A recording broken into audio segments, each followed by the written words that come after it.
রাতের ঘুটঘুটে আঁধার সরে গিয়ে দিনের আলো পড়তে শুরু করেছে। আবছা অন্ধকারছানা চারপাশ দেখতে খুব মনোমুগ্ধকর লাগছে। প্রকৃতির বাস্তবায়ন উচ্ছ্বাস সমেত পক্ষীকুল নিজ গলায় শব্দ তুলে গগনে উড়ে বেড়াচ্ছে। তাদের মতো চঞ্চলে কিশোরী নুপুরে রিনিঝিনি শব্দ তুলে এদিক ওদিক ছোটাছুটি করছে। ভোর ভোর ঘুম থেকে উঠে আগুন মোম রেডি হতে শুরু করলো। আগুনের অবশ্য বেশি সময় লাগলো না, কিন্তু মোমের রেডি হওয়া তো দূরে থাক, এখনও ড্রেস কোনটা পরবে সেটাই সিলেক্ট করতে পারছে না। এই নিয়ে ভোরবেলা ময়ূরীকে ভিডিও কল দিয়েছিল। কয়েকটা ড্রেস দেখে জিজ্ঞেস করেছে কোনটা পরবে। ময়ূরী উত্তরে বলছে, ভাবি তুমি এমনিতেই সুন্দর, তুমি যেটা পরবে তাতেই তোমাকে সুন্দর লাগবে। মোম ময়ূরীর কথা সন্তুষ্ট হতে পারল না। গোমরা মুখ করে সোফায় বসে আছে। আগুন সম্পূর্ণ তৈরি হয়ে ব্লেজারটা আলমারিতে তুলে রাখলো। এই গরমের মধ্যে শার্টের সাথে বাড়তি কাপড় পরলে থাকা মুশকিল হয়ে যাবে। মমির কাছে এসে শিরা টান টান করে দাঁড়ায়, বুকে হাত গুজে ভুরু কুচকে ফেলল। এই মেয়ে এখনো আগের মতোই বসা। আগুন বিরক্ত হলো, ধমকে বলে উঠল, তোমার কি যাওয়ার ইচ্ছে আছে? ইচ্ছে না থাকলে বলো, আমি একাই চলে যাব। আকস্মিক ধমকে মমির সত্তা কেঁপে ওঠে। তোতা মুখে আগুনের দিকে দৃষ্টি তাক করে গাল ফুলিয়ে জবাব দেয়, আমি তো যেতে চাই, কিন্তু কোন জামাটা পরবো বুঝতে পারছি না। আগুন ফুঁস করে নিঃশ্বাস ছাড়লো। বিছানায় জামা কাপড় ছড়িয়ে ছিটিয়ে আছে। আগুন একটা শাড়ি হাতে তুলে নিয়ে মোমকে কাছে ডাকলো, এদিকে আসো। মোম থমথমে মুখে এগিয়ে যায়, আগুনের দিকে তাকালো না। ঠোঁট ফুলিয়ে রেখেছে সে। আগুন ঝুঁকে মোমের ফুলিয়ে রাখা নিচের ঠোঁটে আলতো করে কামড় দিল। ইসমিস হেসে বলল, ঠোঁট ফুলেও না, খেয়ে ফেলবো। মোম ধীরে কণ্ঠে বলে, বাজে লোক, এই শাড়িটা পরো। সোনারগাঁও পৌঁছে হোটেলে যাওয়ার পর ড্রেস চেঞ্জ করা লাগবে, তখন অন্য ড্রেস পরে নিও। মোম বাথরুমের মতো শাড়ি পরতে লাগলো। আগুন সোফায় হাতলে ড্রেস দিয়ে দাঁড়িয়ে ঠোঁট কামড়ে ফোন টিপছে। মোম শাড়ি পরার এক ফাঁকে আগুনের দিকে নজর গেল। অমনি তার বক্ষের স্থল ছলাৎ করে উঠল। তুরঙ্গ পেছন ফিরে আর চোখে মুড নিয়ে থাকা আগুনের দিকে তাকালো। পলক ঝাপটিয়ে ডগর ডগর আঁখি তুলে নিভৃত অনিমেষ চেয়ে রইল তার স্বামীর আদরে। আগুনের পরনে ব্ল্যাক ডেমিস প্যান্ট, গায়ে অ্যাশ রঙের শার্ট, যেটা ইন করা। শার্টের হাতা কুইন পর্যন্ত গোটানো। ফর্সা শরীরে দারুণ মানিয়েছে। বুকের কাছে দুটো বোতাম খোলা। ভেতরে রেস্টুরেন্ট স্যান্ডো গেঞ্জি রয়েছে, সেটা গলা বড় হয় তেমন নজরে আসছে না। মোমের ভারী সত্তায় দুর্বলতা, বুকের লোমগুলো কেমন ড্যাব ড্যাব করে তাকিয়ে আছে, যেন মোমকে ডাকছে এই লোমের বুকে মিশে যেতে। মাথার চুলগুলো সুন্দর কাট করে পিছনে নিয়ে রাখা। ফর্সা হাতে সোনালি রঙের হাতগুলিটা কি চমৎকার লাগছে। ঠোঁট কামড়ে ধরা গোলাপি রঙা অধরছোড়া টকটকে লাল রং ধারণ করেছে। কিছুদিন আগে আগুন ক্লিনিক শেভ করেছিল, এতে মুখ চিৎকার করে পুরো বাসা মাথায় তুলেছিল। আগুনের দাড়ি চুল বড় হওয়া ছেলেমেয়ে গিয়েছিল। মোম বারবার বলে দিয়েছিল সম্পূর্ণ ক্লিন শেভ যেন না করে, আগের মতো হালকাভাবে ছাঁটাই করে আসবে। আগুনের চাপদারি মোমের ভীষণ পছন্দ, অথচ আগুন মোমের নিষেধ অমান্য করে এইবার ক্লিন শেভ করে এসেছে। সেদিন মোম আগুনের সাথে কথা বলেনি। আগুন অনেক কাটে পুড়িয়ে বউকে মানিয়েছে। এখন সেই ফর্সা গালে কালো খোঁচা খোঁচা দাড়িগুলো উঁকি দিচ্ছে। এতেও মোমের মাস্টারমশাইকে দেখতে কি সুন্দর লাগছে। আগুন চোখ তুলে চায়, মোম চেয়েছিল, তাই দুজনের চোখাচোখি হয়ে গেল। মোম অস্বস্তিতে পড়ে যায়, দুজন নজর ফিরে তৈরি হতে লাগলো। আগুন মিটিমিটি হেসে মোমের পেছনে দাঁড়িয়ে হিসিয়ে বলল, চোরা চোখে তাকালে কি আছে, তোমারই তো বর, সরাসরি তাকালে আমি মাইন্ড করবো না। মোম হাতে রেশমি চুড়ি পরে কাজল ঠিক আছে কিনা তা চেক করে নিল। আয়মান আগুনকে দেখে ভেঙচি কেটে বলল, আমি কেন আপনাকে দেখতে যাব? আমি তো আপনার পেছনের দেওয়ালে চোখ বুলাচ্ছিলাম। তাই নাকি? জি। আগুন আয়না দিকে দৃষ্টি তাক করে মোমের লিপস্টিক পরা পিরপ ঠোঁটে নজর রেখে বলল, ভাবছি বুকের কাছে বোতাম দুটো খোলাই থাক, যা গরম পড়েছে, বাইরে গেলে হাওয়ার বাতাস গায়ে লাগবে, আরাম পাবো। মোম তুরস্ক পেছনে ফিরে চায়, একরাশ দ্বিধা নিয়ে জানায়, তাড়াতাড়ি বোতাম লাগান, বোতাম খুলে বাইরে যেতে পারবেন না। কী সমস্যা? মোম কোনো ভনিতা ছাড়াই সরল গলায় জবাব দিল, আপনার গলা থেকে বুক পর্যন্ত আলাদা একটা মোহ আছে, যেই মোহ আমাকে আকর্ষণ করে। সেই দিকে অন্য মেয়েরা তাকাবে সেটা আমি সহ্য করতে পারবো না। বলা শেষ হলে মোম নিজেই ব্যস্ত হতে আগুনের শার্টের বোতাম লাগিয়ে দিল। শুধু গলার সাথে লাগানো একদম নিকটের বোতামটা লাগালো না। আগুন চক্ষু হাসলো। বলিষ্ঠ হাত বাড়িয়ে মোমের কপালে পেঁচিয়ে ধরল। সময় নিয়ে কপালে গাঢ় করে চুমু খেলো। অদর প্রসারিত করে হেসে বলল, সবসময় এরকম থেকো মোম। তোমার সরল সাবলীল স্বীকারোক্তি আমার মনে প্রশান্তি বয় হাওয়া বইয়ে দেয়। মোম লাজুক হেসে মাথা নিচু করে দিল। আগুন দূরেশ্বরে দাঁড়ালো। মোম, বাকি কাজ কমপ্লিট করা প্রয়োজন, না হলে জিনিসপত্র একটা ব্যাগে ভরে নেয়। কয়েকদিন সোনারগাঁয়ে থাকবে, তাই বাসা থেকে বের হওয়ার আগে ভালো করে সব কিছু আরেকবার দেখে নিল। কলেজের গেটে গাড়ি থামতে আগুন মোমকে নিয়ে গাড়ি থেকে নেমে গেল। গাড়ি ভাড়া মিটিয়ে মোমের হাত ধরে ভেতরের দিকে হাঁটা শুরু করলো। আগুন নিজের গাড়ি করে আসেনি, ট্যাক্সি ভাড়া করে এসেছে। যেহেতু কলেজ থেকে গাড়ি ভাড়া করা হয়েছে, সবাই একসঙ্গে যাবে বলে। যেখানে কোনো নিজের গাড়ি নেই, কলেজে আসবেন গাড়ি কার কাছে, কোথায় রেখে যাবে, তাই আর নিজের গাড়ি আনেননি। আগুন মোমকে নিয়ে লাইব্রেরির সামনে এসে দাঁড়ায়। অনেক টিচার্স আছে সেখানে। অফিস থেকে এতগুলো লোক দেখে মোম কিছুটা ঘাবড়ে গেল। এখানে সবাই উচ্চশিক্ষিত, তাদের সাথে মোম মানিয়ে নিতে নেবে কীভাবে? ওর জন্য আগুনকে আবার লজ্জা পড়তে না হবে না তো? ভয়ে মোমের হাতের তালু ঘামতে শুরু করেছে। আগুনের মুখভঙ্গি স্বাভাবিক, সে উৎফুল্ল সমেত হাঁটছে। লাইব্রেরির ভেতরে প্রবেশ করতেই সকলের তীক্ষ্ণ দৃষ্টি নিক্ষেপ করলো ওদের উপর। আগুনকে দেখে সবাই খুশি হলো। প্রিন্সিপাল স্যার এসে আগুনের কাঁধে হাত রেখে শুধালেন, এত দেরি হলো কেন? আগুন কেঁচে ধরার চেষ্টা করে বলে, এই রেডি হতে হতে একটু সময় লেগে গেল। সবাই এসে পড়েছে? হ্যাঁ, তোমার জন্যই অপেক্ষা করছিলাম সবাই। সরি স্যার, প্রিন্সিপাল মুচকি এসে বললেন। It's okay man. আগুন বাকিদের দিকে তাকায়। সবাই কেমন হাঁ করে তাকিয়ে আছে। তাদের চোখে মুখে একরাশ বিস্ময়। তাদের চোখে মুখে তাদের একাগ্রতা, গভীর চাহনি আগুনের পাশে দাঁড়িয়ে থাকা সুন্দরী রমণীর দিকে। অল্প বয়সী এই হুড়পড়ি আগুনের সাথে কী করছে? সকলে মনে এই একটা প্রশ্ন উকি দিচ্ছে। তাদের মনোভাব বুঝতে পেরে আগুন স্মিত হেসে জানালো, মিট মাই ওয়াইফ, মিসেস আগুন শিকদার। সকলে যেন হোঁচট খেল, চোখ বড় বড় করে তাকিয়ে আছে দুই কপোতির দিকে। প্রিন্সিপাল স্যার এত সময় মোমকে লক্ষ্য করেনি। তিনি নিজেও আগুনে বলা মিসেস শিকদার কথাটা বলে অবাক হয়েছেন। তিনি জিজ্ঞেস করলেন, তুমি বিয়ে করেছো কবে?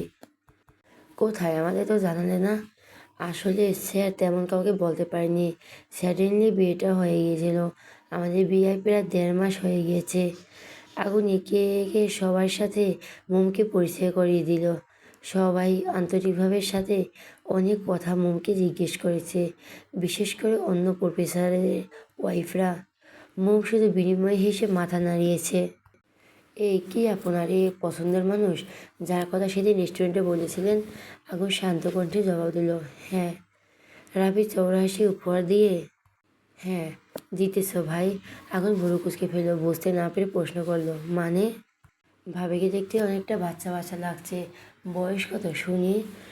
সবাই আরেক দফা চমকে উঠল। 16। বিস্ময়ে তাদের চোখ কটু ছেড়ে বেরিয়ে আসে উপক্রম। কথাটা আগুন একটু জড়িয়ে বলেছিল। সবাই অবাক হলো, তাদের তেমন কোনো ভাবান্তর হলো না। কিন্তু সিনিয়র এক প্রফেসর এসে অবাক সহিত জানাতে পারলেন, what, I can believe this আগুন, তুমি একজন 16 বছরের বাচ্চা মেয়েকে কীভাবে বিয়ে করতে পারলে? বিবেকে বাঁধল না? আগুন অস্বস্তি পড়ে গেল। কীভাবে বিষয়টা হ্যান্ডেল করবে? রাভি বিষয়টা এড়িয়ে যাওয়ার জন্য বলল, আরে স্যার বাদ দেন তো সে কথা। আজকাল কার মেয়ের অল্প বয়সে অ্যাডাল্ট হয়ে যায়। আগুন স্যারের বউ তো দেখতে কিন্তু অতটাও ছোট মনে হচ্ছে না। সিনিয়র প্রফেসর তিরিকি মেজাজ নিয়ে বললেন, মেয়েটা কতটুকু সেটা বড় কথা নয়, বড় কথা হলো প্রফেসর আগুনের বয়সের সাথে মেয়েটা যাচ্ছে না। কোথায় 29 আর কোথায় 16। শুধু বিয়ে করলেই হয় না, বয়সের সাথে ম্যাচিংয়ের তো একটা কথা আছে। শিক্ষিত মানুষ হয়ে বাল্যবিবাহ কিভাবে করলো সে? আগুন তাকায় প্রফেসরের দিকে। এই প্রফেসর কোনো কারণে আগুনকে সহ্য করতে পারে না। কারণটা তিনি জানালে আগুন বুঝতে পারে। আগে এই সিনিয়র প্রফেসরের কাছে শিক্ষার্থীরা প্রাইভেট পড়তো। চাকরিতে জয়েন করার পর থেকে শিক্ষার্থীরা আগুনের কাছে প্রাইভেট পড়তে চায়, কিন্তু আগুন এই পর্যন্ত কাউকে প্রাইভেট পড়ায়নি। সকলকে নিষেধ করে দিয়েছে, তবুও কোনো শিক্ষার্থী আরেক সিনিয়র প্রফেসরের কাছে প্রাইভেট পড়েনি। সেই জন্য তিনি আগুনের উপর রেগে আছেন।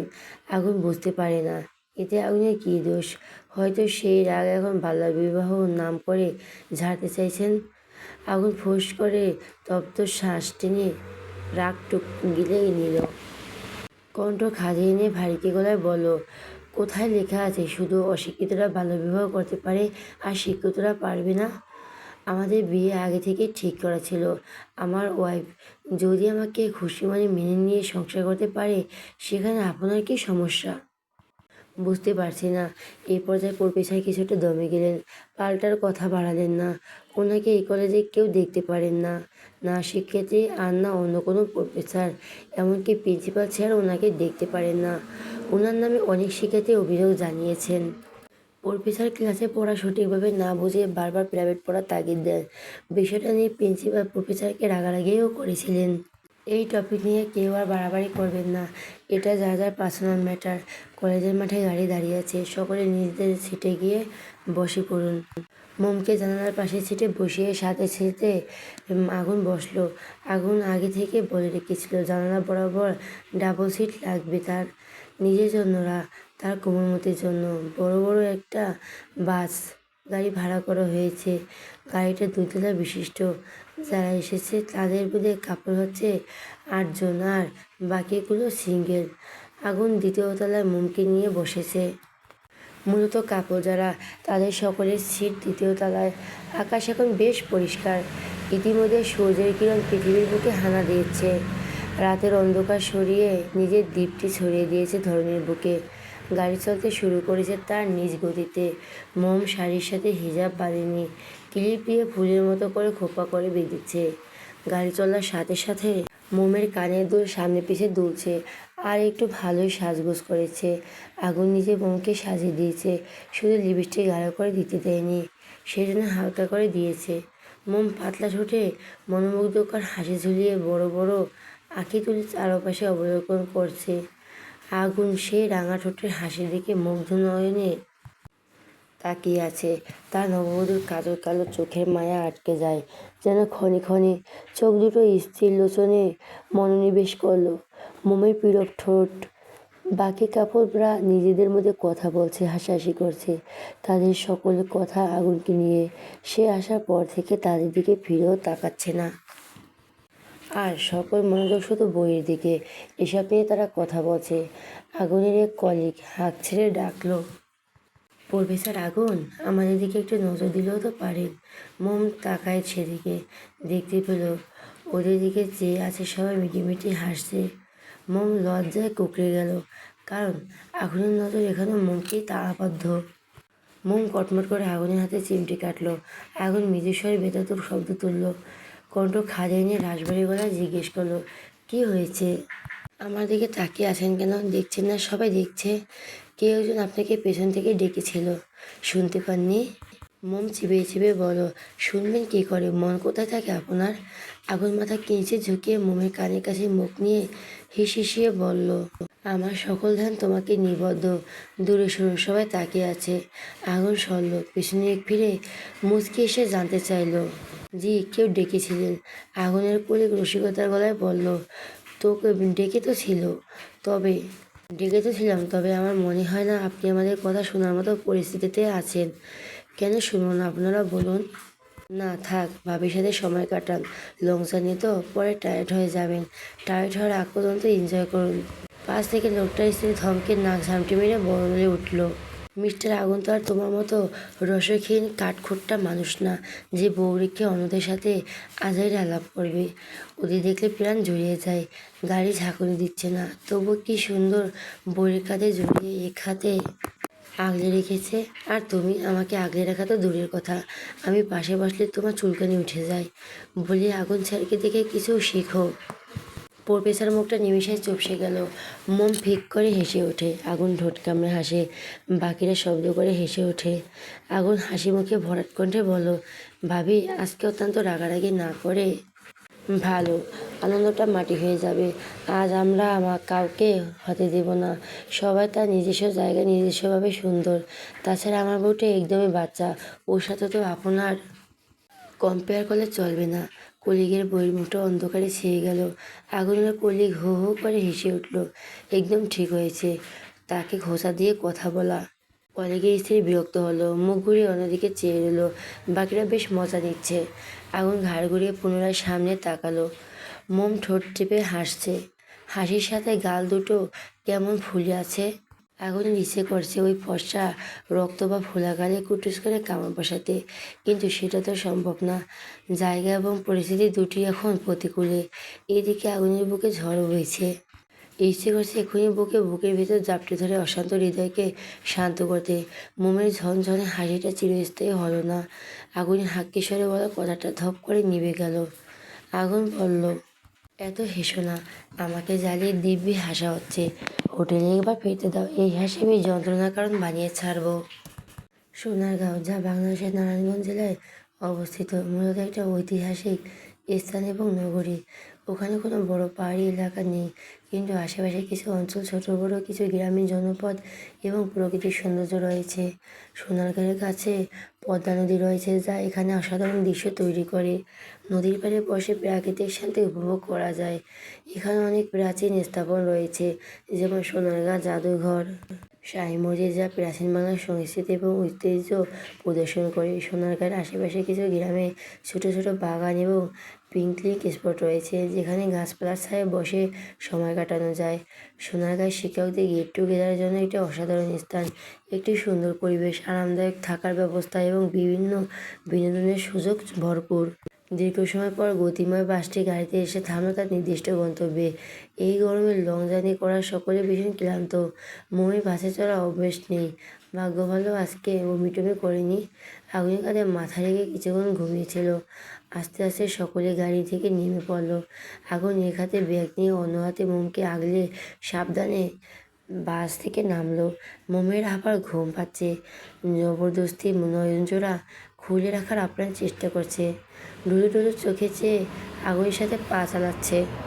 সোনারগাঁও 4 স্টার মানে হোটেল রয়েছে। সেখানে আধুনিক সুবিধা যেমন swimming pool, dream conference room রয়েছে। এছাড়া শাহজালাল নামে হোটেল আছে। এটি আরও একটা মানসম্মত হোটেল, যেখানে আরামদায়ক কক্ষ এবং ভালো সেবা পাওয়া যায়। সবই মিলে শাহজালাল হোটেলে উঠেছে।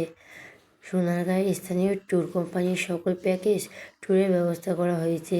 সেখানে থাকা, খাওয়া এবং ভ্রমণের সব কিছু একসাথে করা যাবে। স্থানীয় রেস্টুরেন্টগুলোতে স্কচ এবং অন্যান্য মজাদার খাবার পাওয়া যায়। হোটেলে এসে সকলের জন্য বরাদ্দকৃত রুমে চলে গেল। দম্পতি যাবে রয়েছে, তাদের জন্য একটা করে রুম পার্মানেন্ট, আর যারা সিঙ্গেল আছে তারা 3 জন করে একটা রুমে থাকবে। সেই অনুযায়ী রুম বুকিং করা হয়েছে। জার্নি করে সকলেই ক্লান্ত ছিল, সেই জন্য ফ্রেশ হওয়ায় খাওয়া দাওয়া করে সবাই রেস্ট নিচ্ছে। ঠিক করেছে সন্ধ্যার পর সকলে মিলে আড্ডা দিবে। মোমের এতক্ষণ ঘুম পেলেও এখন আর ঘুম আসছে না। তখন ক্লান্ত ছিল বলে হয়তো ঘুম পাচ্ছিল। গাড়িতে বেশ ভালোই ঘুমিয়েছিল। মোম বারান্দায় দাঁড়িয়ে আছে। এখান থেকে বাইরের কোলাহলপূর্ণ পরিবেশ সুন্দর করে দেখা যাচ্ছে। বারান্দায় বসার ব্যবস্থা আছে।